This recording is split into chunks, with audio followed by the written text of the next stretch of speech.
Look at the realistic line side on our BRM test track.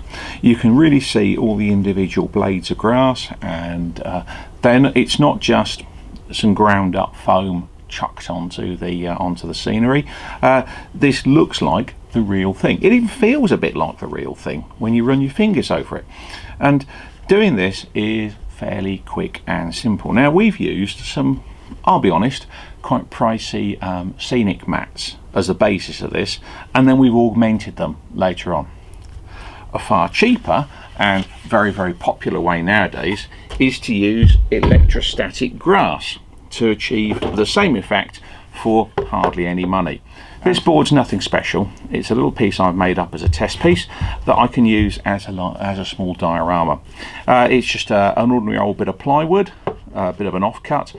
I've put some ordinary DIY wall filler on here to give us a bit of ground contour and some chinchilla sound down the middle, and painted the whole lot with emulsion paint. Now, that was a couple of days ago, so it should be good and dry by now. The thing is, it looks like wall filler with some. Actually, I'm quite pleased with that sort of pathway in the middle. What I'd like to do is I want to grow some grass on here, and I want to do that very quickly. Now, electrostatic grass has been around for many years now, and what you've got is some nylon fibres. You can see them here. These are nylon fibres. Those of you who were born in the 70s will remember Action Man covered with this stuff as hair, but generally not in green. And all you have to do is blast them at your scenery with a static electric charge. And that's why they're called electrostatic grass. The static charge makes the fibres stand up and look nice and realistic like real grass.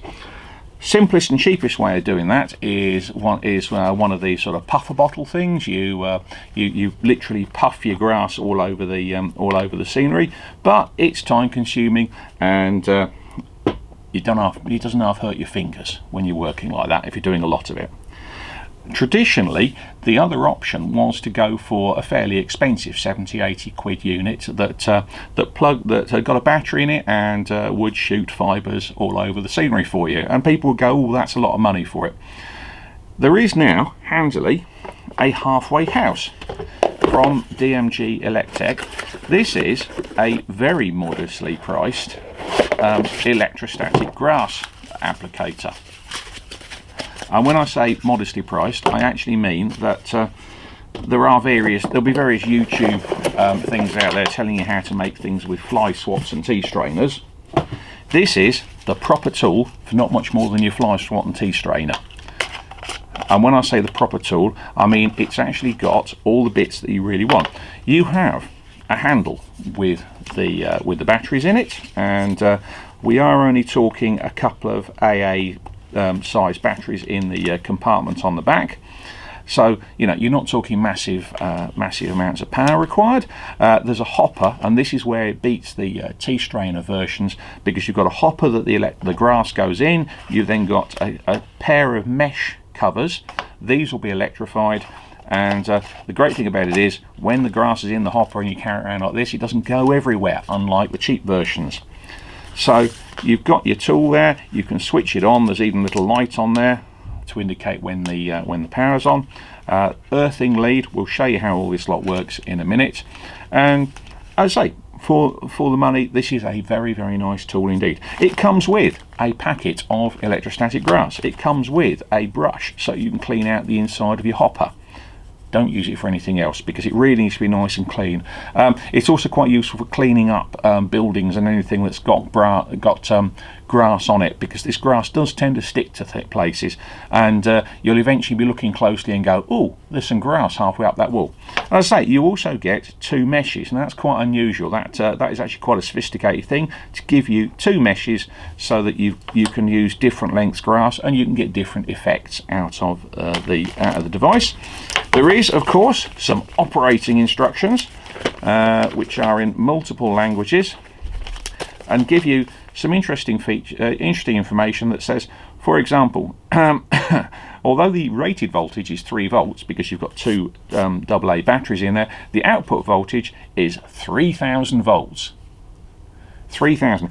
That's so the grass will pick up a charge. Now that probably sounds really, really scary, but in fact the power is only a tiny 0.15 of a watt, and rated current is 50 milliamps. So actually what you've got is it's safe to use because you've got a lot of voltage but hardly any current, and that is exactly what we want from this sort of tool.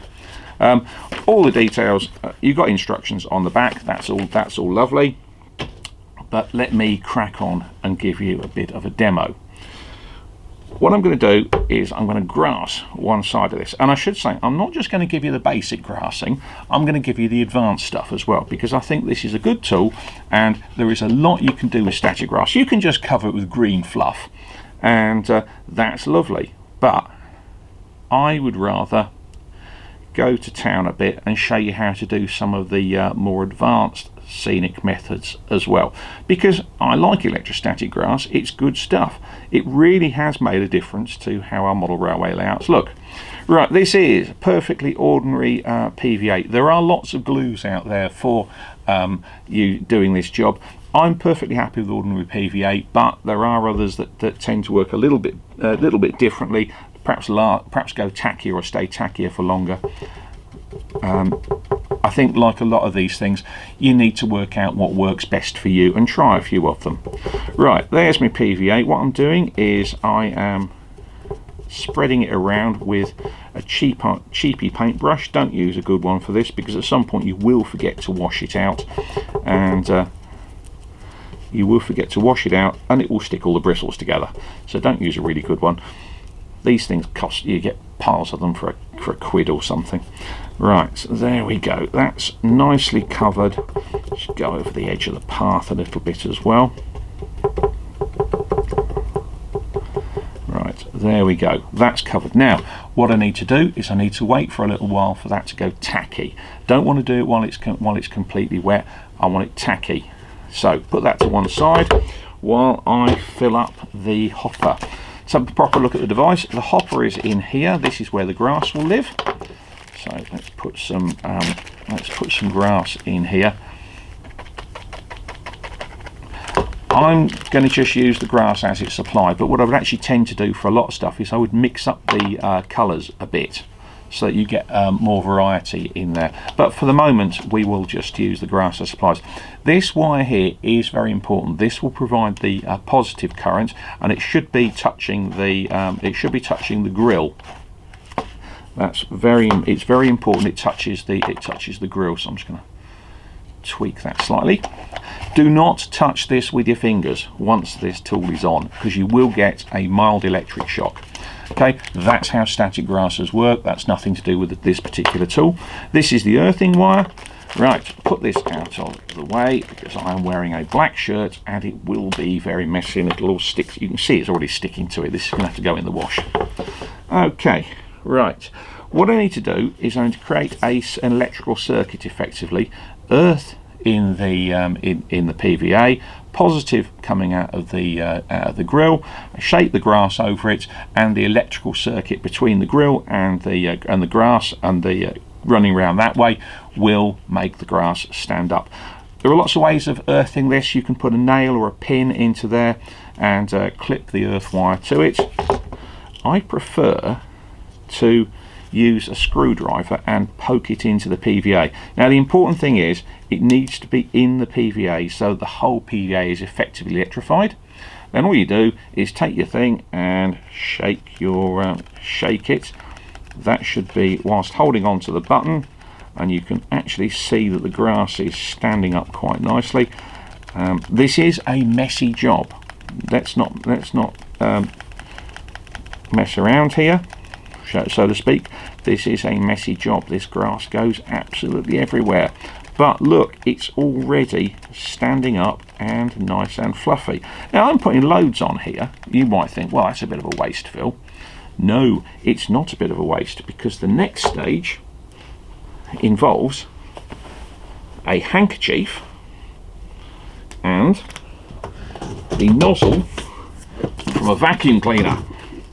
Yes, you will need your vacuum cleaner handy, because what you do is you put the handkerchief over the end of the nozzle of the vacuum cleaner, switch the vacuum cleaner on and suck up all the excess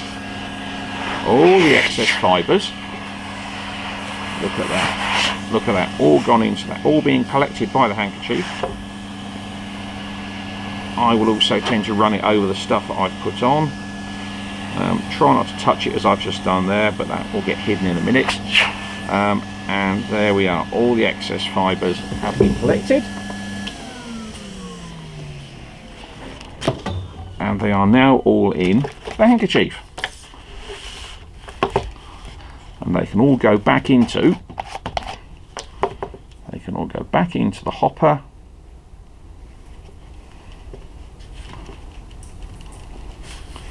To be reused in a few minutes. So there is next to no waste in this process. Yes, you end up having to vacuum clean a lot, but that's easily enough. Now you can see this is already quite nice and fluffy. Quite pleased with that already. I think what I'm going to do is I'm going to do the other side, and then once these have dried, I will come back and show you the next techniques.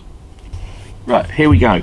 The glue has dried. You can see that it gradually changes colour, and here we have nice fluffy grassy hillsides. Now years ago we'd have gone, wow, that's amazing, Phil, but no, it's the 21st century. We want to do it a bit better, and we don't need a lot of sophisticated kit to do this.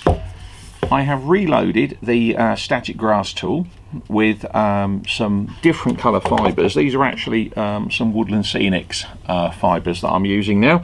And the great thing about all the static grass tools, especially this one, you can put anybody's fibres in you like. It really doesn't matter. Fibres are fibres.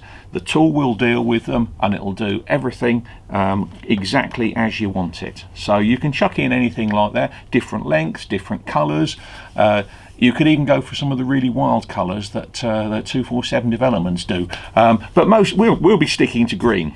Anyway, what I've got is I've got a good base there, but everything is the same length. What I'm going to do now is I'm going to give it an extra coat of fibres, and that will make it look more like undergrowth, the sort of scruffy stuff that you usually find beside railways. To make it stick, hairspray. May look like I use it, but actually I use all my hairspray for modelling purposes. Just give it a dose, and it's on the other side as well. Try to go for an extra hold, or a firm hold, or clubber's hold, or something like that. Again, poke the earthing wire in, switch on the device, and there we go. You can see that we're now getting exactly the same effect. We're getting now a thicker dose of static grass fibres, and they're sticking to the top of the existing ones and thickening it all up. So you're starting to see some changes in the colours. So it's not all just one colour, which is what can easily happen when you just buy that. What I tend to do is buy lots of different greens and mix them all up. When I do this hoovering thing, what I'll actually do is I will chuck them all back in a bottle of kind of mixed greens, so that I can use them just for this exact job, which is adding a bit of undergrowth to the model. There we are, quick hoover off there, that's all looking good. And if I want, I can go for a bit more. Look at that, let's stick a bit there, and tool switched on, shake it over the area, and you can keep doing this until you've built up really quite a depth of static grass fibres. That's the joy of having a decent hopper, for example. You can chuck stuff in there, it doesn't fall out, unlike the really cheap homemade versions. Let's just quick tidy up there. But I'm not finished. Putting the static grass tool aside for a moment, what I do is I bring out some pots of scatter material. I think these are both, these are a sort of mix of Woodland Scenics and Hornby Scaledale scatters. And I'm going to use those to, again, with my hairspray, do a bit more hairspray on there. I'm going to use those to make my grass look a bit weedy as well. Now, I'm very patchy work here, just sprinkling a little bit on, perhaps a bit of the thicker stuff as well, and then a little finishing touch I like to do is to put some flowers on there. And again, this is just yellow scatter material, and there we have it. From very basic landscape to something that looks a lot more realistic in literally a few minutes. This is a technique, and this is a tool like this can transform a layout, and I mean an entire layout, in minutes. Maybe an evening's work, you can take an old tired layout and suddenly bring it back to life. So definitely something you want to be adding to your modelling armoury. Okay, well, I hope that's helped. Hope that's explained this useful technique. Happy modelling.